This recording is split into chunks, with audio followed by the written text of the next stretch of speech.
આંદોલનનો કઈ રીતનો કાર્યક્રમ છે તમારો? મારું નામ જીતુ બારિયા, સમસ્ત વાલ્મીકી સમાજ ગુજરાતના પ્રદેશ પ્રમુખ. આજે બગસરા નગરપાલિકા સામે આંદોલન ચાલ્યું છે સફાઈ કામદારોનું. આંદોલનના બીજા દિવસે આજે અમારી પ્રદેશ સમિતિ આવેલી છે અને જો બગસરા નગરપાલિકા અમારી માંગ નહીં સ્વીકારે તો ઉગ્ર આંદોલન કરવાની પણ ફરજ પડશે. જેમ કે 3 માસનો પગાર બાકી હોય, લઘુત્તમ વેતન મુજબ પગાર ચૂકવવામાં ન આવતા હોય અને અનિયમિત પગારના કારણે આ જે હક અધિકારથી વંચિત અને પીડિત લોકોને એની પાસે બીજી કોઈ રોજગારી ન હોય. જો સફાઈની કામગીરી કમ્પ્લીટ રીતે કરતા હોય તો આ લોકોને પગારથી વંચિત રાખવામાં આવે છે અને ખરેખર શોષણ કરવામાં આવે છે એવું પણ કહી શકાય.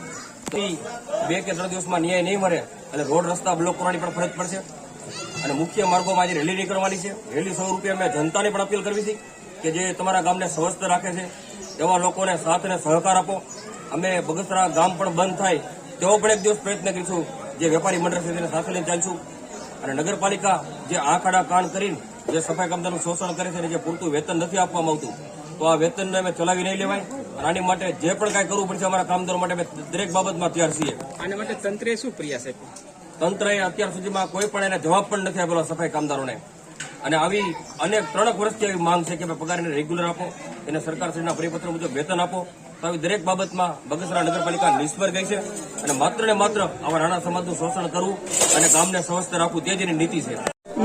અમારા સફાઈ કામદારોનું આંદોલન છે. સફાઈ કામથી વંચિત છે. પાછો બીજો દિવસ છે તો તંત્રના નગરપાલિકાના અધિકારીઓ કોઈનું પેટનું પાણી હલતું નથી અને એ અમે છતાં એમ કરવા નથી માનતા તો છતાં આજે રેલી સ્વરૂપે બગસરા વિજય ચોકથી ગોંડલિયા ચોકથી દવાખાના રોડથી પોસ્ટ ઓફિસ રોડ ત્યાંથી અમે નગરપાલિકાએ બેસીને ધારણા કરશું. છતાં એ બાબતમાં એનો કોઈ નિરાકરણ નહીં આવે તો આને બીજા તમામ પ્રકારના તબક્કાના આંદોલન ચાલુ રાખીશું.